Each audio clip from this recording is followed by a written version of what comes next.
नमस्कार पब्लिक, नवीन ब्लॉगमध्ये तुमचं स्वागत आहे. तर आज सकाळी चालू होतं आपल्या शेतामध्ये जरा आपल्या वांग्याच्या प्लॉटवर जरा कशी कंडिशन चालू आहे बघायसाठी. कारण 4-5 दिवस झाला सारखा पाऊस चालू होता. आज पाऊस वगैरे उघडला होता. त्याच्यासाठीच वांग्यामध्ये येऊन बघलो तर वांग्यावर शेंड्या अळीचा जरा जास्तच प्रादुर्भाव वाढला होता. जरा अळीची पण साईज जरा जास्त वाढली होती. त्याच्यामुळे आपलं औषध उचललं, पिचकारी वगैरे उचलली, निघालो आपल्या हिरीवर पिचकारी भरून आणण्यासाठी. आता पावसामुळे आपली विहीर वगैरे टच भरली. आता विहिरीतून पाणी काढून एक पंप भरून घेतलं आणि लागलो लगेच मी माझ्या कामाला.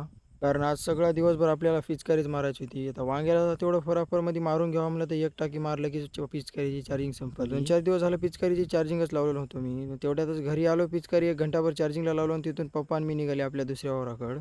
आता हे केलेलं वावर असल्यामुळे या वावराला जरा पाणी जरा दूर होतं. दुसऱ्या शेजाऱ्याच्या शेती जाऊन एक पिचकारी आणि पप्पाला एक घागर वगैरे भरून दिले आणि आम्ही आले परत आमच्या वावरात. आता या वावरामध्ये आपण काय कोळपे धरले नव्हते, त्याच्यामुळे तण जरा जास्त झालं होतं आणि थोडंफार सोयाबीन पण आपलं पातळ झालं होतं. आता इथलं लगे हातमध्ये कानात हेडफोन टाकलं आणि पटापटमध्ये लागलो मी माझ्या कामाला. कारण एवढी पिचकारी मारून आपल्याला परत दुसऱ्या पण वावरात जायचं होतं तणनाशक मारायला. 4-5 दिवस झाले लगातार पाऊस चालू असल्यामुळे काय आपल्याला कोळपे धरणं झालं नाही. 2-3 वावरामध्ये जरा जास्तच तण झालंय. शेवटी इथलं एक तासभरामध्ये आमचं इथलं सगळं मारणं झालं. आता इथून आम्ही निघाले परत आमच्या दुसऱ्या वावराकडं. आता घरी जाऊन आता पप्पा वगैरे गेले होते ड्युटीला, त्याच्यामुळे ताईसाहेब आणि मी आले होते आमच्या दुसऱ्या वावराकडं. आता आमचे सगळे वावरं मारायला आम्हाला दिवसच मावळला. तेवढ्यातच आपल्या मोबाईलची जरा चार्जिंग संपली होती म्हणून एका वावराचा तर काय व्हिडिओ बनवणं झाला नाही मला. शेवटी आज आमचं सगळं तणनाशक पण मारणं झालं होतं. आता फक्त कीटकनाशक तेवढं मारायचं होतं. आता कीटकनाशक मारायला आम्हाला 4-5 दिवस होते कसे पण. शेवटी आज आमचं फवारणी मारणं तेवढं झालं. तर पब्लिक आजच्यासाठी एवढंच. भेटू आपण पुढच्या ब्लॉगमध्ये. व्हिडिओ आवडला असेल तर जाता जाता फॉलो करून टाका.